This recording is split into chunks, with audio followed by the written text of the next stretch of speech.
The global financial system you've known all your life is gradually being hijacked before our very eyes. It's quietly being hijacked right now. Not in theory. BRICS countries is actually doing things. Brazil, Russia, India, China, and South Africa. Since the Bretton Woods Agreement in 1944, one currency has dominated the global market, which is the United States dollars, for trades, for markets, for transactions globally. Here I talk about things that concerns Africa, even though it's world politics. Please do not forget to take a moment and subscribe to my channel if you like stories like this.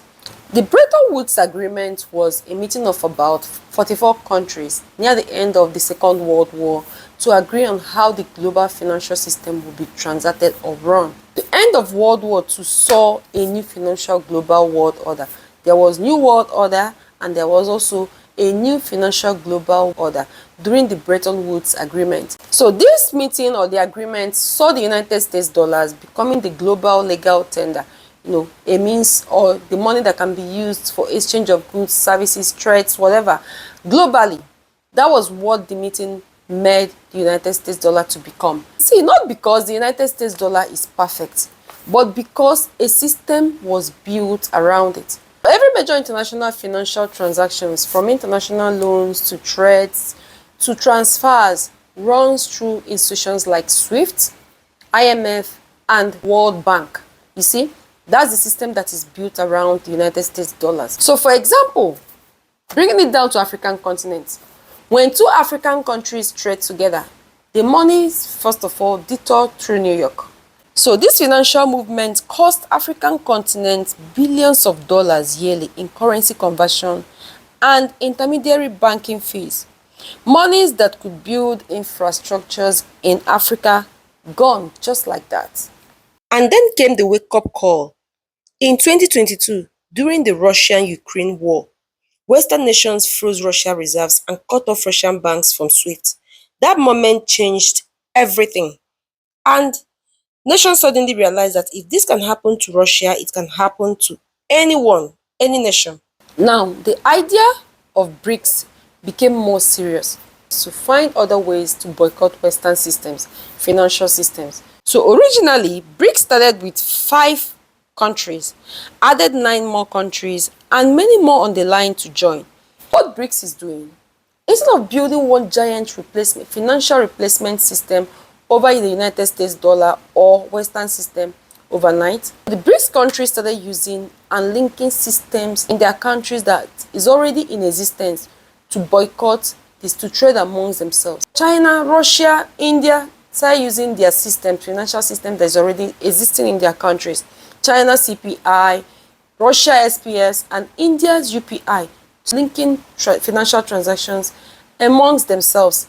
Think of it like this: a single app or a growing network of networks that tries to bypass the old tollways. These systems are just linking up gradually between each other to bypass paying in US dollars. And this is a major shift because for a very long time, for many years, countries borrows in dollars from these world financial systems, world financial institutions, even when they earn in different currencies. Then that when dollar rises, the debts of these countries that borrowed from these financial institutions explodes. The BRICS group is fighting seriously to find a way to bypass the United States dollar system. These institutions that makes it very difficult for financial transactions, global financial transactions with other currencies to happen. So these countries are actually linking up their local currencies, paying in local currencies. Bring it to Africa, across African continents or in African countries.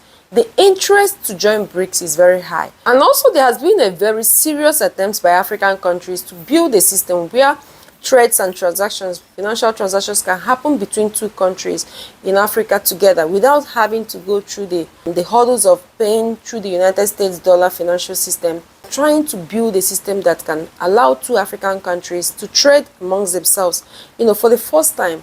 And it's a very big leap if African countries can trade amongst themselves on local currencies without depending on the United States dollars. That's very bold even to think on that path, where African trades can happen locally amongst African countries, trade and transactions concluded without having to trade with the United States dollars. So looking at it in general, BRICS is still young, there's no doubt about it, but it's still growing. China is one of the biggest players and one of the countries that has influence in BRICS. And with BRICS being young and China being one of the biggest influence, and with influence comes leverage.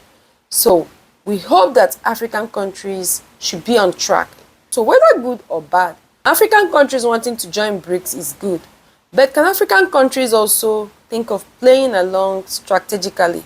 China has the capacity to also want to dominate Africa.